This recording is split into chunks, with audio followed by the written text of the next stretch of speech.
చెట్టుల దగ్గరకు వచ్చి ఓ అన్నలారా అన్నలారా గౌరవ చెట్టులారా అటువంటి నాకు ఒక్కరేమి నా కొడుకు పెట్టే బాధలకు మీద మిల్లు కురుస్తుంటే కింద ధరని కాదుంట కొట్టేడి ఎండలో మొదలుపెట్టేడి గాలి లోపల మీ దగ్గరికి వస్తూ ఉండగా నాకు దూహలితం ఉన్నాయి అన్నలారా ఈ బొడ్డు గురి ఎంత సులభానికి అయ్యమన్నప్పుడు అమ్మ ఓ ముసలమ్మ సరే నేను కళ్ళు వస్తాను అన్నారు రేపు సులభానికి మోసం కానీ డబ్బులు ఇచ్చినట్టయితే మీకు కుడిసేద కళ్ళు వస్తామన్నారు ఇక ఇంటారు అన్నా నా పెయ్యంత వల్ల కొట్టినా నా కాడ పేరుకో కొత్త లేదురా అన్నా అన్నలారా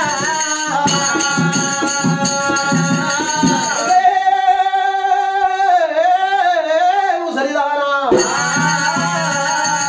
ఎక్కడి నుంచి వచ్చిన యాడి నుంచి వచ్చిన పొద్దు పొద్దుగాల పోడి కాలే ముందర కళ్ళు పోయమంటున్నావా అని చెప్పి కావాలి ఆ చెట్టులు దేవదంట తెలక బల్ల బాలు చేస్తారు గురుడంట తెలక కుతుపదే బల్ల బాలు ఏమంటారా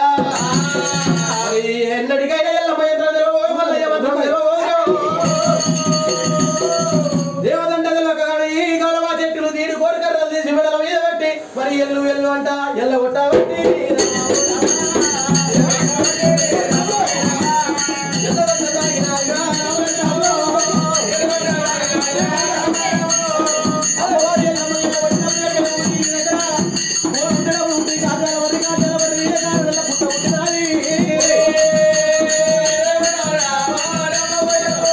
పుట్టగాడికి వచ్చింది ఎల్లమ్మ ఓ దేవదేవా పుట్టగాడికి వచ్చిన అడగడికి రేవి మరి మగవన్న తాను లేమన్న తాను లేసేది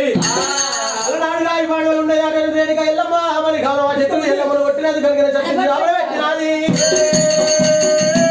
ఒరవరే గౌరవ చెట్టు ముందు పువ్వు పుట్టేది నువ్వు పెరిగేది నువ్వు పుట్టేది ఒక జత పుట్టకం అంతా ఉన్నదిరా దొంగమన్న తాలు ఓవేలమ్మన్న తాలు లేవు రాయి పాడవలు మట్టి పాడవలు అలనాడు శామలు పెట్టినప్పుడు మరి గదే శామల విధంగా కలిగిన ఏమి ముందుతోటి 3 వస్తువులు అనగా పుస్తాలు ఒక గుయ్యితోటి మరి గౌరవాలు తాను ఎక్కి దిగుతున్నారుగా అలనాడు రాయి పాడవలు పోయిన మట్టి పాడవలు అయితే అమ్మ పేరు చెప్పు మరి అమ్మ వారి ఇంటి పేరు గాంధీవారి సంస్థాను సిద్ధరాములు గారు లక్ష్మీదేవి గారు నేను ఎల్లమ్మ పేరు మీద సత్య గారైనా అయ్యా గారమయ్య పేరు మీద పుట్టింది మొలిపిట పిల్ల దానయ్య నువ్వు ఒక వరమేమి అమ్మవారి ఎల్లమ్మ శాఖల కాడికి పెద్ద గౌడు వారి గడవకుండా ఇచ్చిన సమయాలు ఒక భక్తుల మరి 101 వరమైనా 101 రూపాయి 101 లక్షల చేయగలిగారే పువ్వుల కాడమయ్య తోడై ఉండాలి వాడల కాడమయ్య బందవస్తుగా మడ్డమి కట్టాల మాణిక్యాల తోడలే కళ్ళమ్మి కట్టాలే కనిపించి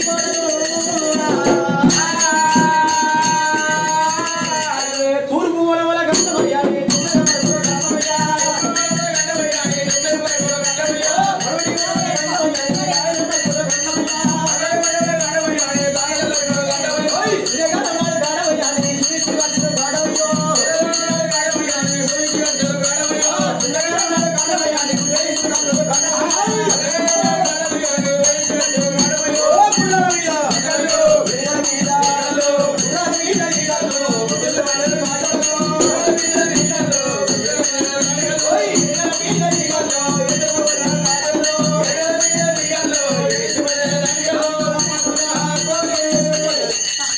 పంపిన